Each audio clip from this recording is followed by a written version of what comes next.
Welcome to Eastern Europe's Minorities in a Century of Change, a podcast on the history of minority experiences in Central and Eastern Europe during the 20th century.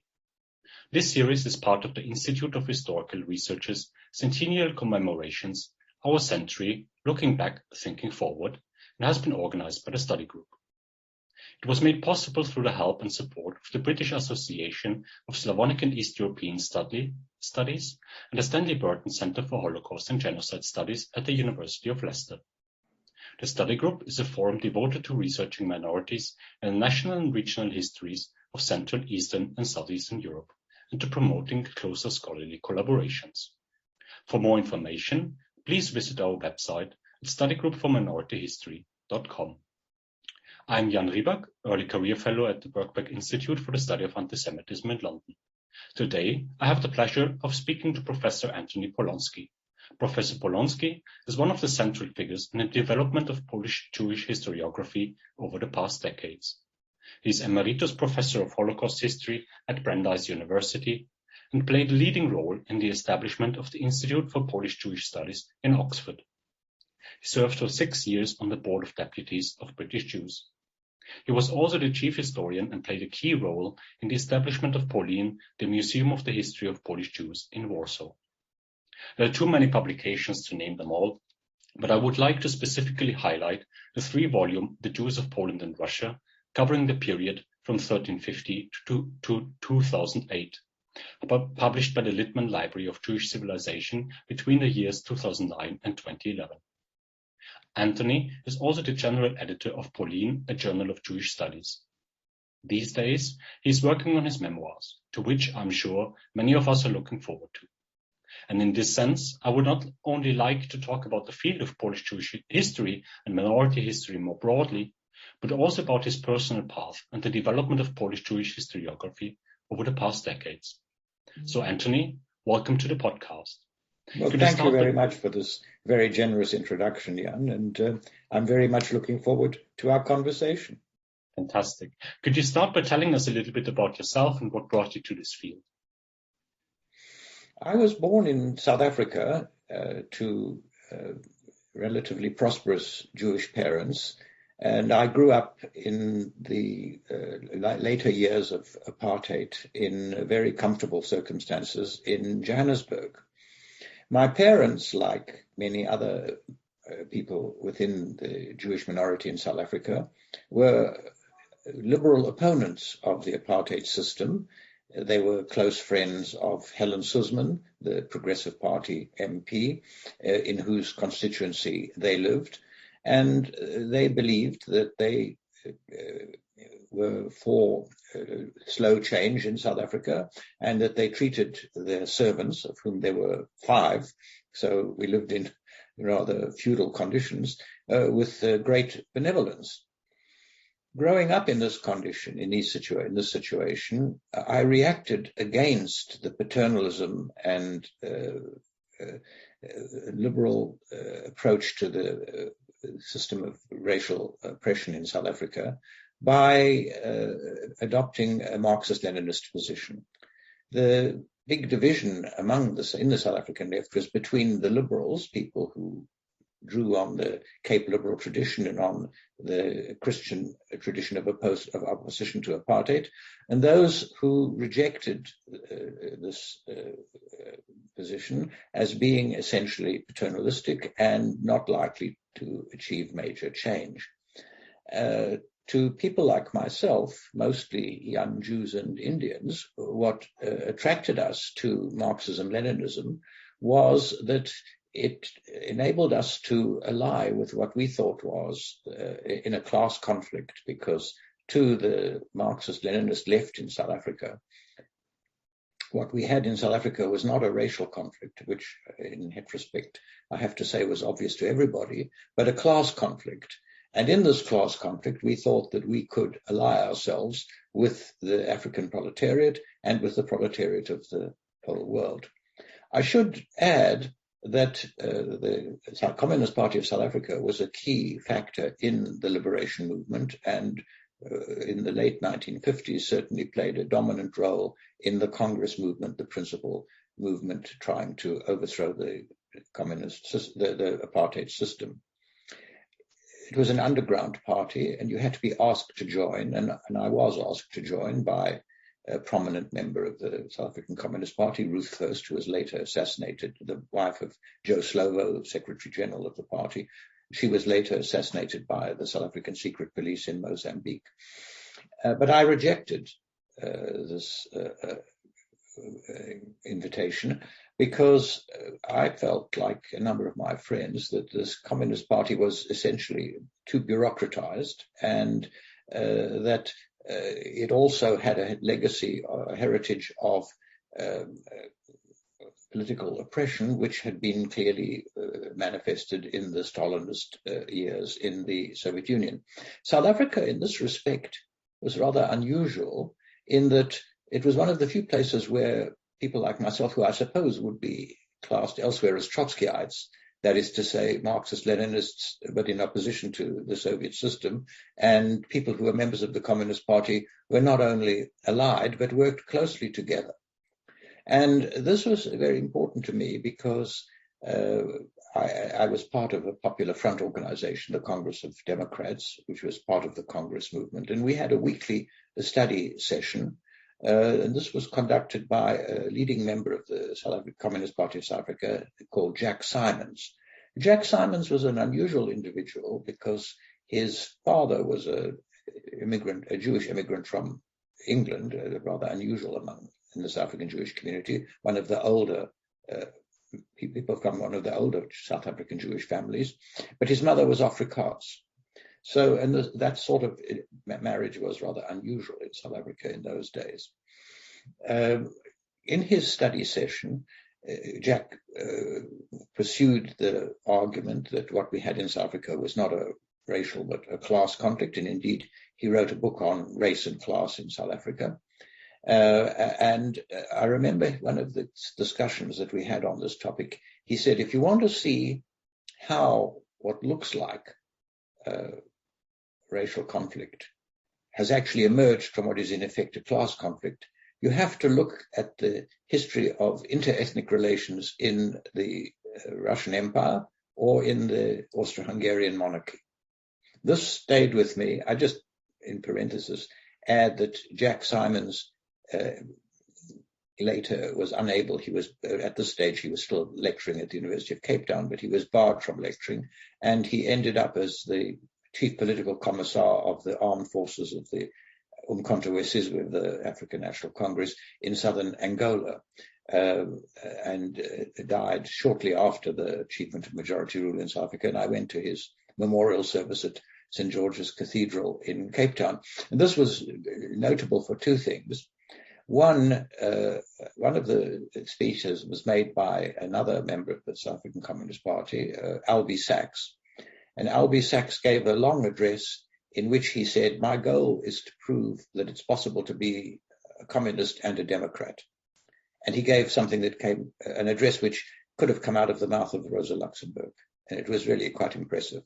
But along with this, a number of the people who had fought under Jack's command in southern Angola, the young comrades came, and one after another said how Comrade Jack was the inspiration of their lives. Now, there are a whole series of reasons why we had a peaceful transition, or relatively peaceful transition. 16,000 people died in the last 2 years of apartheid in South Africa, but one of them was the stress of the Communist Party of South Africa that what we had was not a racial but a class conflict.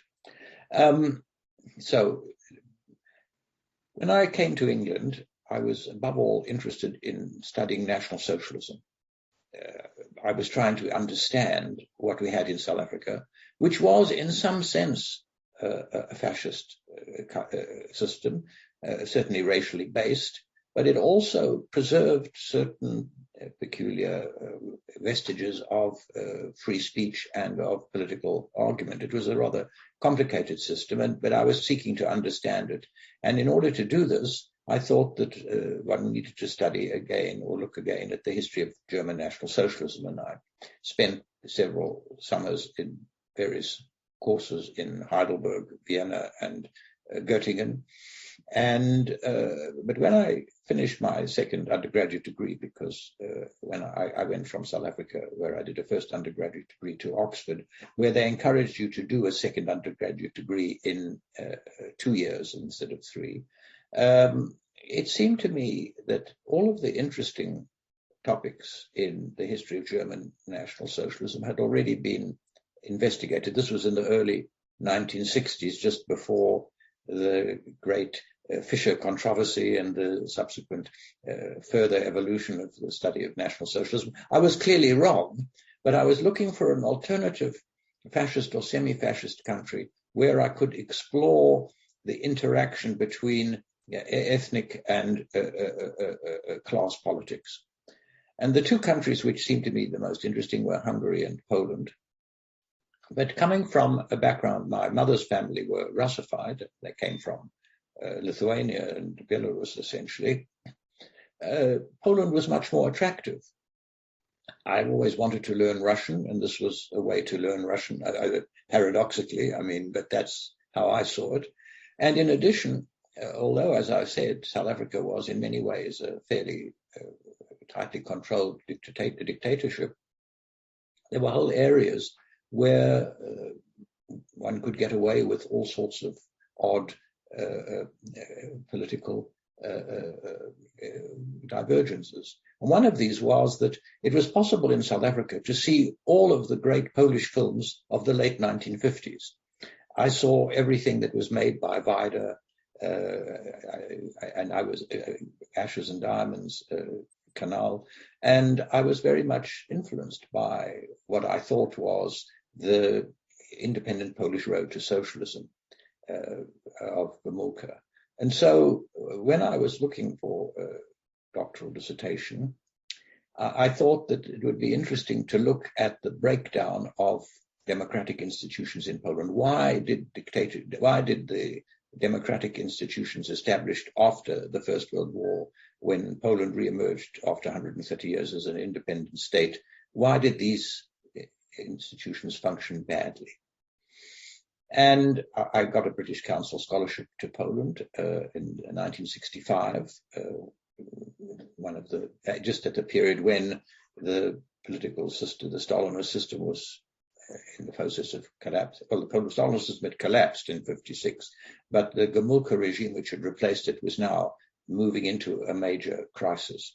So when I went to Poland, my basic view was that there was a loss of freedom under real socialism, but that this was compensated by a higher rate of economic growth and a greater degree of social equality. And it didn't take long, because people spoke very openly in Poland, before I became friendly with a lot of students and other people who were subsequently to play an important role in the political opposition to socialism in Poland and in the first Solidarity, to realize that firstly, the idea that the loss of freedom was only marginal, only affected the intelligentsia, only affected those people who rejected socialism, was quite wrong. That the degree of the loss of freedom was far greater than in my native South Africa, and that it affected all aspects of society in a way that made impossible a proper approach to the serious problems which Poland faced. Secondly, it became obvious to us that there was a new ruling class, that Gilas had been correct, that under socialism, a new elite had developed, and that this new elite was quite privileged. We were living in a block of flats because I went there with my wife, and there was no accommodation for married couples in the residences. And we rented a flat, which was, for the rest, it was a pre-war flat in Mokotów, which block of flats, which was essentially lived in by members of the communist elite. The Minister of Health, Jerzy Stachelski, was one of their neighbors. And it was clear that this group was highly privileged. And as a result, I'm one of those people whose politics could, because it was so abstract, could change drastically. And I did a 180-degree turn and became a supporter of the socialist opposition to the communist government of Poland, which first manifested itself in the student unrest in 1968. And 1968 was for me a crucial turning point for a number of reasons. Firstly, I was shocked that the communist regime in Poland could exploit crudely anti-Semitic slogans in order to retain its hold on power. This was something I had never thought was possible. Secondly, although I came from a very Jewish background, I'd gone to a school where it was a government school, but it was 80% Jewish, the primary school. And in the hour before school started, from 8 o'clock to 9 o'clock, there was a quotation marks voluntary Hebrew class, modern Hebrew class every day. It was so voluntary that one term, when I decided I didn't want to get up at 8 o'clock, there was such strong peer pressure that I had to give in. So I learned modern Hebrew, and growing up in Jewish Johannesburg, one associated almost exclusively with people of Jewish origin. But I had essentially rejected Zionism, which I thought was another bourgeois nationalist ideology. But I was shocked in 1968 by how badly I felt when Israel seemed to be threatened with destruction. And of course, like many South African Jews, I also had relations in Israel. And so 1968 marked my break with not only with communism, but marked a degree of reconciliation with my Jewish background. I would say one thing about 1968, which really stuck in my mind, because it also led to my abandoning my involvement in South African politics. In the run-up to the invasion of Czechoslovakia, the Warsaw Pact intervention in Czechoslovakia, the Communist Party of South Africa issued a statement warning the Czechoslovak comrades of the dangerous path on which they were engaged. And after the fraternal intervention, it congratulated the countries of the Warsaw Pact on having brought to an end this threat to socialism. And this also struck me very painfully. It meant not only that I had to break with my naive ideas about how communism could evolve, but also with the belief that what we were pursuing in South Africa was a wholly just struggle. Second Cuba is a very interesting question, but without going into this in any detail, my view is essentially that without the collapse of the Soviet Union, the political transition would not have taken place in South Africa. Or if it had, it would have led to something like what happened in Angola and Mozambique, which was a protracted civil war with the communists on one side. And I think that this transition, which is a very important transition, maybe it's gone sour now, was very important in my own political thinking. So having made this break, I was involved, as I say, with the Polish opposition, and to the Polish political opposition, that's why I was involved in the development of the Committee for the Defense of the Workers. We had an association or an organization in England before that to make possible the integration of Polish students who couldn't go back after 1968, and I was also involved in the first Solidarity.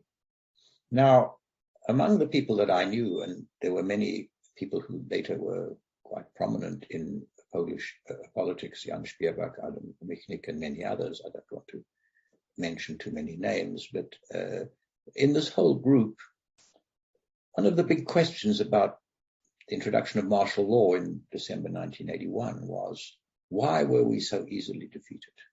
Why were we, who had, as we thought, the support of the majority of the Polish population, so quickly crushed? Now, it's obvious from today's perspective, although maybe Ukraine shows this a little differently, but in the case of Poland, the other side had an army and we didn't. And the other side was prepared to use force. and this made, in the short run, it possible to bring an end to the first solidarity. But within the circles in which I met, I was moved, the big discussion was what went wrong? What did we do wrong?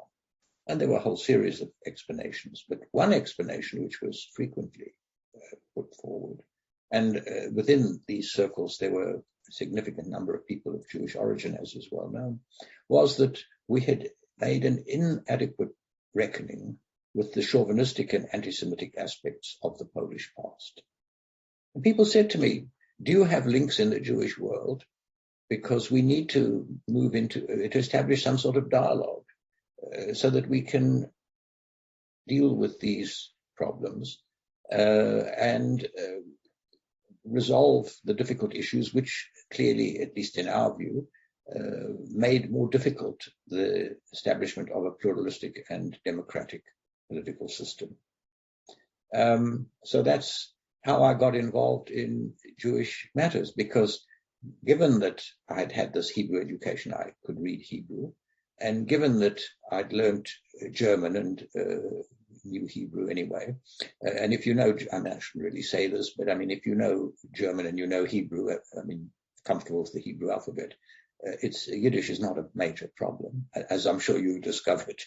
So I knew the languages, and I had many contacts in these circles, and so that's how I got involved in Jewish affairs. Previously, I had written essentially on problems of Polish politics. Why did the democratic system break down in Poland? Why was it?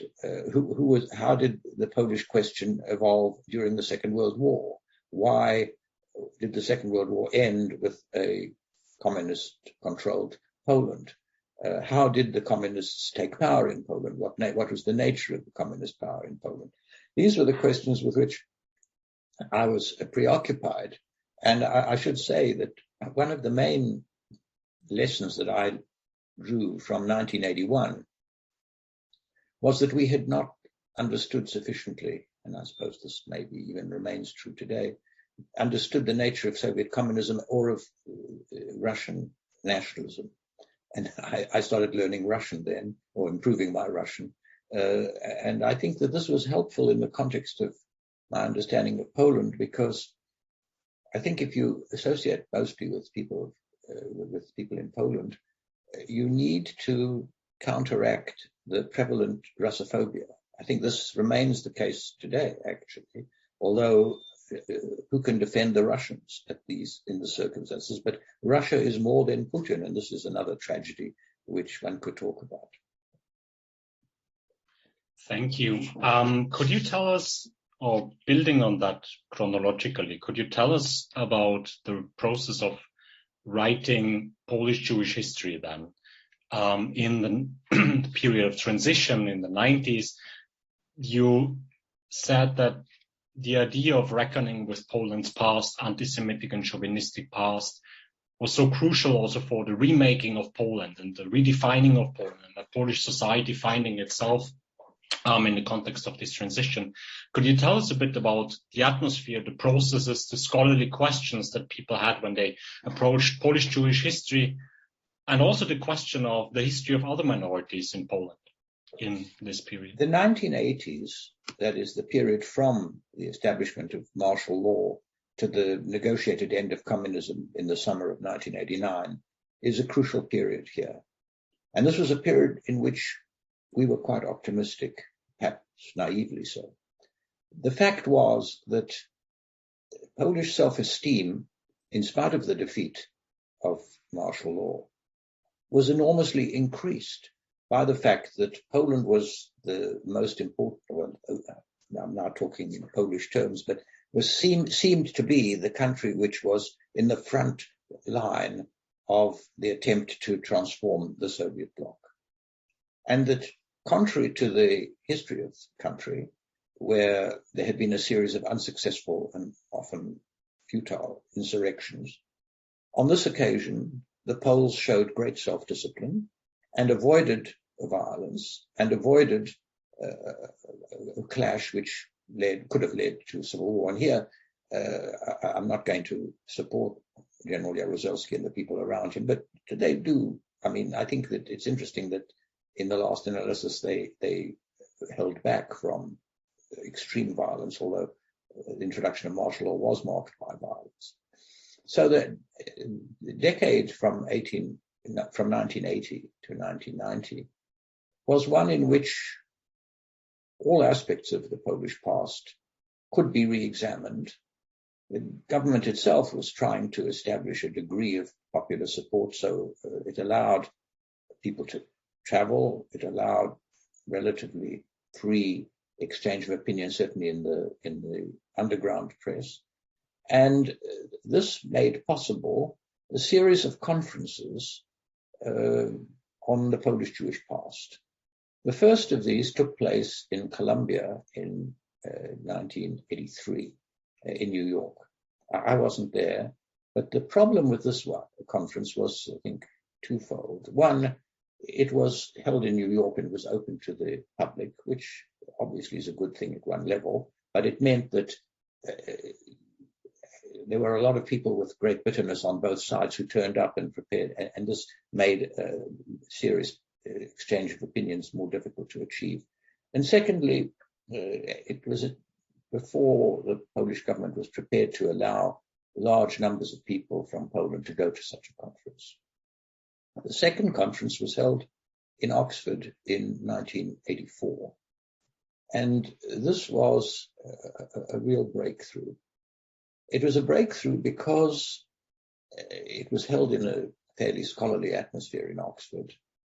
But not only that, I had been in contact with the Polish embassy, and I had been able to persuade through my academic contacts, various Polish scholars had come to England in order to persuade us that martial law was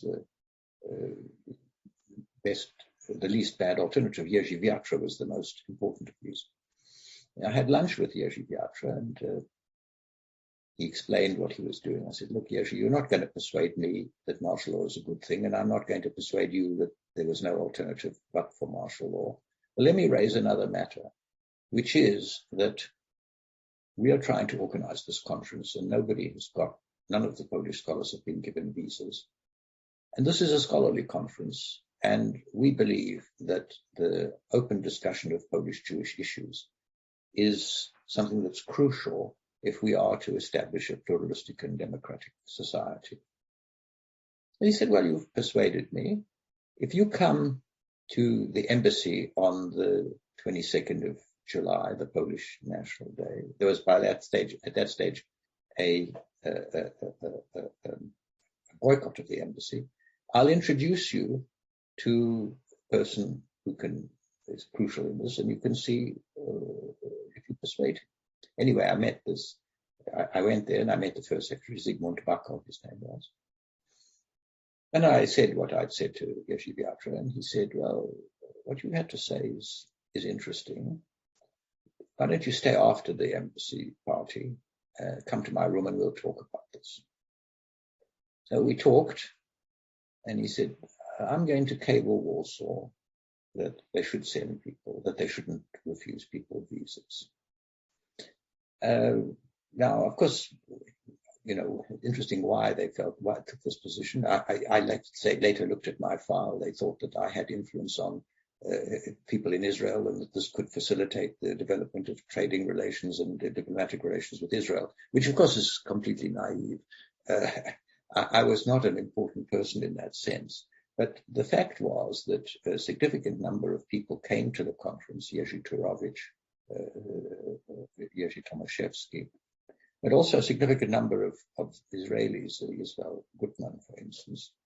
And unlike the conference in Columbia, we decided we have to spend a whole day on the Holocaust, because this is the central issue. It's like the old Irish joke. Man asks a farmer, how do I get from here to Dublin? And the farmer answers, if I was going to Dublin, I wouldn't start from here. If you want to improve Polish-Jewish relations, you wouldn't start from the Second World War. But we did. And Among the people who participated in the debate was a prominent Polish emigre, Józef Garliński, and Israel Gutman, Józef Lichten.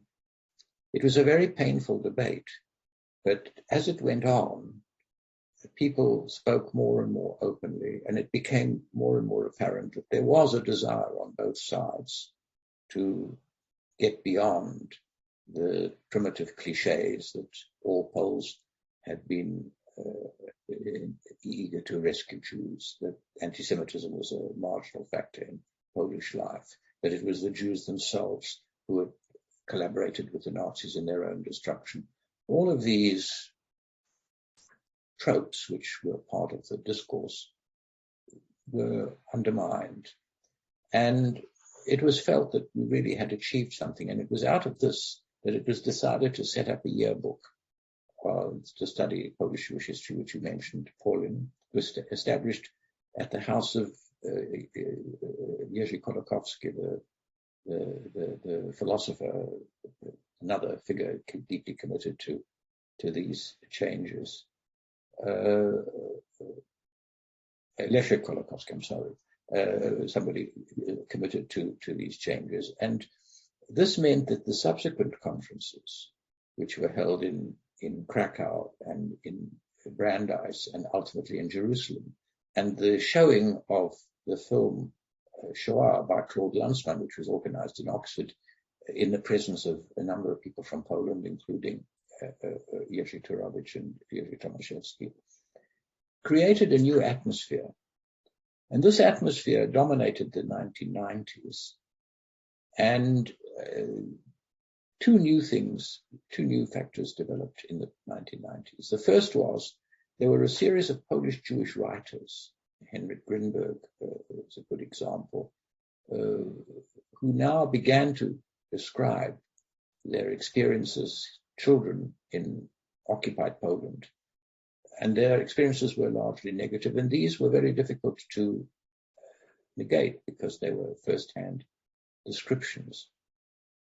Secondly, there was now, archives were much more open, and it was much easier to look at the archival material. And it was out of this new situation that Jan Gross's book, Neighbors, in Polish, Sąsiedzi, emerged. This book, as everybody knows, describes how in a small Polish town in what's today northeastern Poland, Suwałki province, with German incitement, but with actual little German participation, the local Polish population turned on its Jewish neighbors, that's why the book is called Neighbors, and murdered most of them, burning about 600 ultimately in a barn. We've just commemorated the 81st anniversary of the Jedwabne massacre. And this is a complicated and controversial matter, but I'm happy to say that on this occasion, the local bishop participated, the president of Poland sent a wreath, so it wasn't politicized. It was a matter of sadness, which all aspects, all sides of Polish society commemorated. And the publication of Neighbors was followed by various other investigations of the difficult aspects of the Polish past, Polish Jewish past, and also an attempt to place this Polish Jewish past in a larger context. That's what I was trying to do in my 3-volume history. Out of this emerged the Center for the Study of the Holocaust of the Polish Academy of Sciences, which is headed by Professor Barbara Engelking.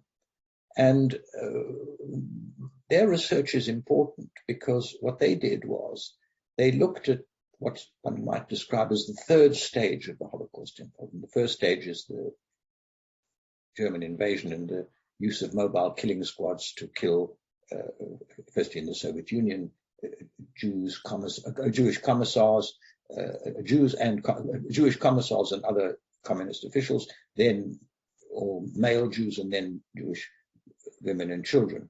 This evolved into the second stage when death camps, Treblinka, Belzec, Majdanek, and reorganized part of the camp at Auschwitz, were created, and Jews were deported and killed with industrialized methods of mass murder.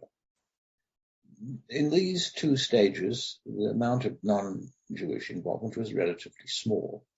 But the school, the Center for the Study of the Holocaust, began to examine the third stage. That's the stage after the deportation of Jews from the big ghettos, and examined what happened to the Jews in the smaller ghettos, which were less well policed and were in towns where Polish-Jewish relations were more distant. There was less organized rescue.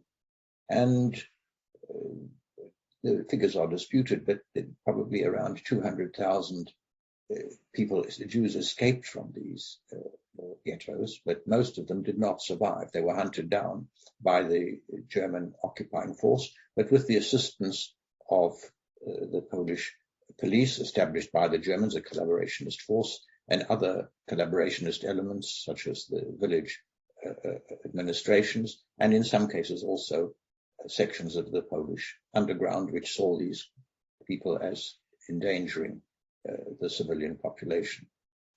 And this created a situation in which we had a very strongly self-critical account of the Polish-Jewish past. And not surprisingly, it aroused a negative reaction, a patriotic reaction, which was identified with the populist government, which came to power first in 2005 and then 2007, and then again in 2015. The populist government was determined to advance an agenda which, in their view, would show that Poles, by and large, had behaved in a heroic manner under the occupation, that the stereotype of the Poles as martyrs and heroes was basically accurate, and that the attempt to describe the negative aspects of the Polish past was being carried out by people who were disloyal to the Polish national, or hostile to the Polish national interests, and at the behest of foreigners, in many cases also Jews.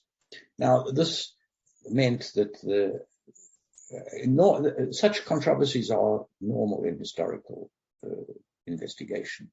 After the publication by Fritz Fischer of the Griff nach der Weltmacht, Germany's bid for world power, there was a bitter controversy about how accurate Fischer's argument was and whether one could draw from the German expansionist goals before the First World War similar expansionist goals lying at the root of the National Socialist aspirations.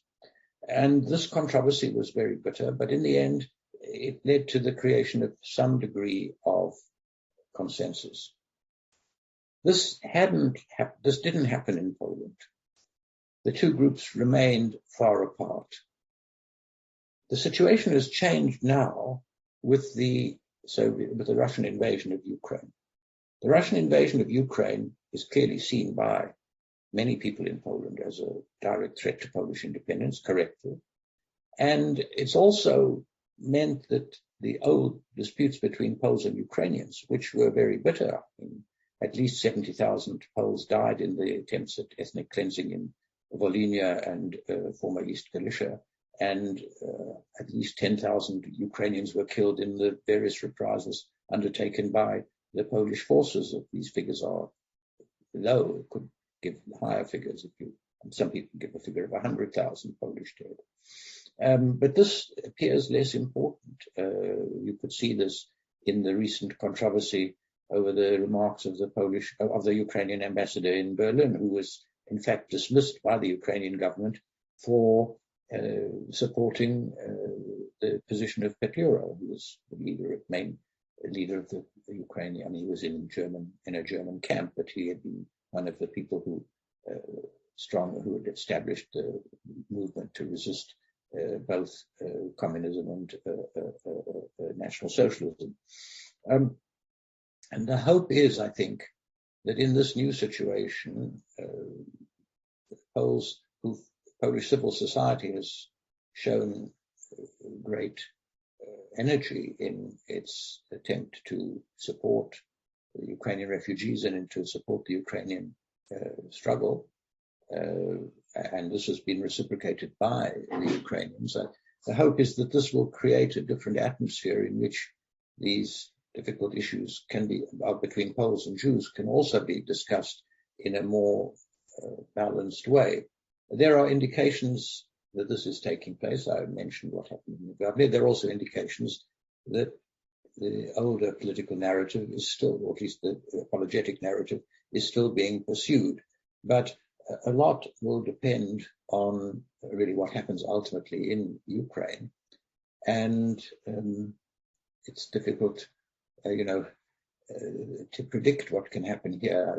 The sad situation is that neither side can really afford to lose, and that makes any sort of satisfactory solution a little unlikely. So next year, the Polin Museum in Warsaw will celebrate its 10th anniversary.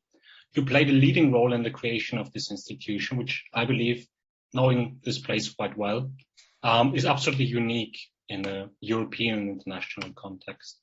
Can you tell us about the process of the establishment of the museum and the significance of this institution? The establishment of the museum owes a lot to a lot of different people, to Barbara Kirschenblatt-Gimblet, to the members of the Association of the Jewish Historical Institute. The idea was to do something similar to what had been achieved with the United States Holocaust Memorial Museum. But the establishment of the museum, which was supported both by Lech Kaczynski when he was president and subsequently by the government of the Platforma, ran into significant difficulties in 2012, 2013. And here, a very important development was the appointment as director of Dariusz Stolar. Now, Dariusz Stolar was somebody who had worked on Polish Jewish history, but who understood the need to create a museum which would be able to speak to Polish society as a whole. And oddly enough, the two main issues which were causing problems in the museum were: how does one describe the events of 1968? How much support did the events of 1968, the anti-Zionist, in quotation marks, purge, have in Polish society? And secondly, how is one to describe the involvement of people of Jewish origin in the communist movement? And there was a lot of discussion about how this should be done, but in the end, a consensus was reached, that one couldn't avoid the fact that the government achieved some success in mobilizing people with an anti-Semitic program in 1968. And secondly, that there were a whole series of reasons why the communist movement should have been attractive to people of Jewish origin. I've described my own involvement, at least tangentially, with it. And I think that we were able to persuade the then Minister of Culture that this was the way to go. This all happened before the populists came to power. The museum was opened, the permanent exhibition was in place before the present government came to power. And it has to be said that the present government has not interfered much with the museum. It did interfere when the museum had a temporary exhibition on the 50th anniversary of the events of 1968, which highlighted the way in which the hate speech which marked 1968 was now again being expressed in online commentaries on Polish events today. This was very much resented by the authorities, by the Ministry of Culture. And because of this, they refused to reappoint Dario Stoller when his 5-year term came to an end. And instead, a compromise was reached, and it has to be said it was a compromise, by which another of the deputy directors of the museum, Zygmunt Stempinski, was appointed director, and I think that this was a reasonable compromise. It has to be said the government has interfered with other museums. The Museum of the History of the Second World War is a good example. But in the last analysis, it hasn't so far interfered with the Pauline Museum. And I think under the present situation, we have to see how it all evolves. I think it's unlikely to do so now. This is a time when everybody in Poland needs to stand together. And I think one of the heartening features of the present situation is that a significant proportion of the Ukrainian refugees are people of Jewish origin, and nobody has made any distinction there. We can talk about the problem of non-Ukrainian refugees, but that's a different problem. And, I don't think it's really important here. At least what one has to understand here is that it's very easy to see why, for Poles, Ukrainians are fighting for the same struggle, for the same aims, and a Ukrainian defeat would be a Polish defeat. But I think that this has created a new situation, at least I hope it's created a new situation. The evidence goes both ways, but I would accentuate the positive aspect of this. Finally, when you're looking at the field of Polish Jewish history and Polish Jewish studies today, where will it go, or where should it go? And I mean this in multiple ways. So there's on the one side, there's especially in Eastern and Central Europe, there's a concerted attack by governments. I'm thinking about the laws introduced in Poland, and of course in a completely different context, but I think about the despicable propaganda of the Putin regime of denazification and so on. So what position should historians take in these conflicts? What is our role in these debates? And the other question, in a more practical sense, maybe, when we're looking at the field today, where is it going? Where should it go? Where should young people working on Polish Jewish history look towards? We were very preoccupied with the populist threat to history.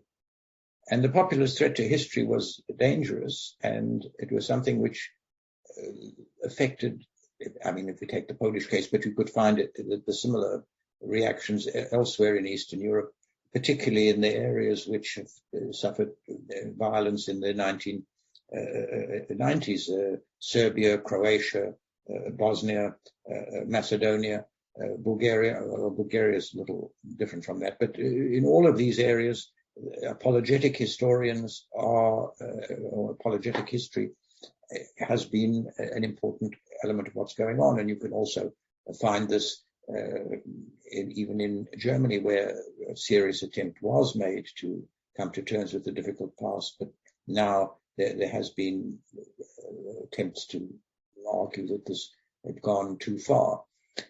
All of this is on a very small scale compared to the claim by Putin that there is no such thing as a Ukrainian nation, that we need 40 years of re-education to make the Ukrainians into Russians, that this is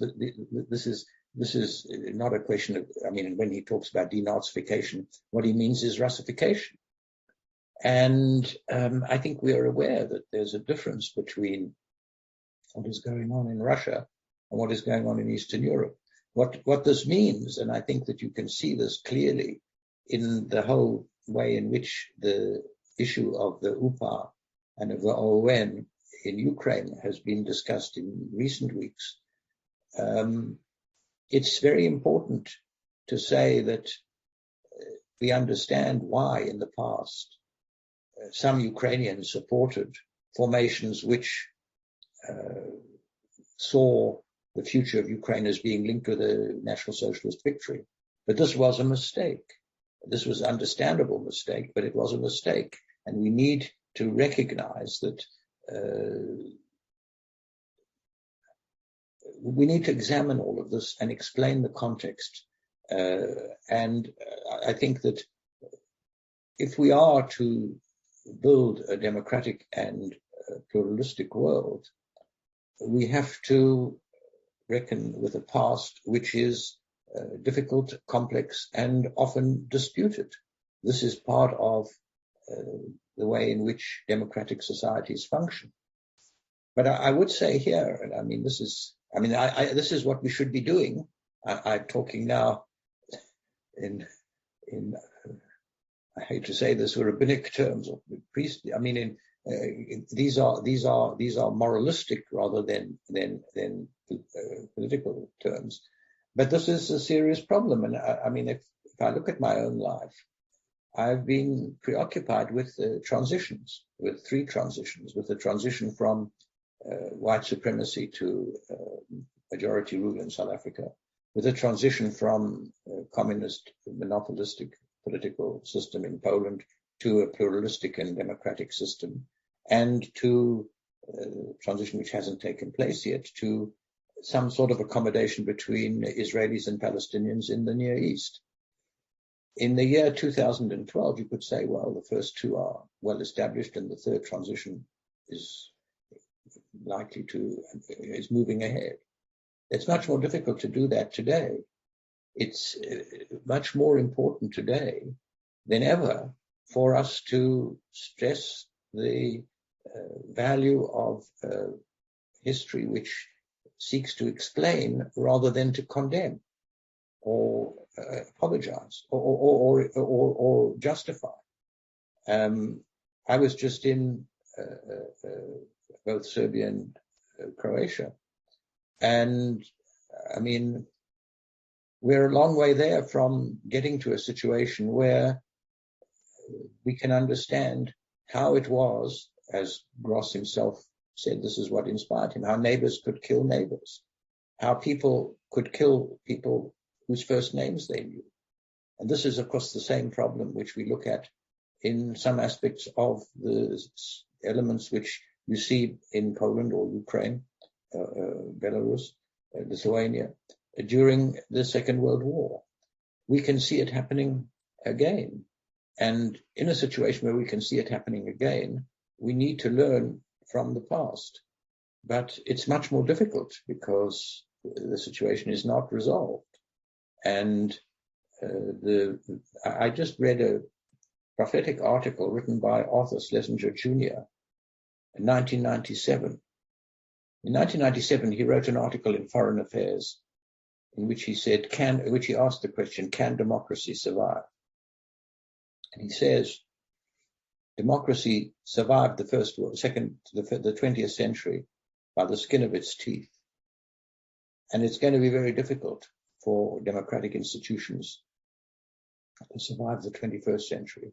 We'll need great wisdom, and we'll need a serious attempt to establish the values of democratic politics, which mean that you abide by the rules of the game and that you listen to your opponents, and also that we need to establish attitude towards the past, which recognizes both the good side of the past and the negative side of the past. If we look at the dispute which marks the conflict, the attack of the populists on history, there is something to be said on both sides. Obviously, the populists are attempting at one level to produce an apologetic version of history.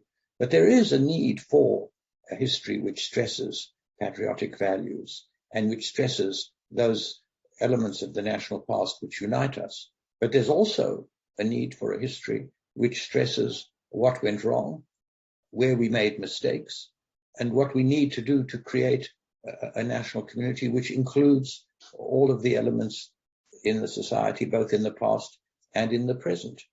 And I think that this is the challenge we face today. And I hope that we are able to answer this challenge successfully. But I have to say, I suppose it's part of one's age, that I'm not entirely convinced that we will. And I think that you ask what is the role of the historians. The role of historians is the role of concerned citizens. It's the role of people who are committed to the preservation and development and preservation of pluralistic and democratic societies. This is not only related to history, but history is a part of it. Antony, thank you so much for your time. Thank you so much for speaking to us. Not at all. Well, let's hope for the best.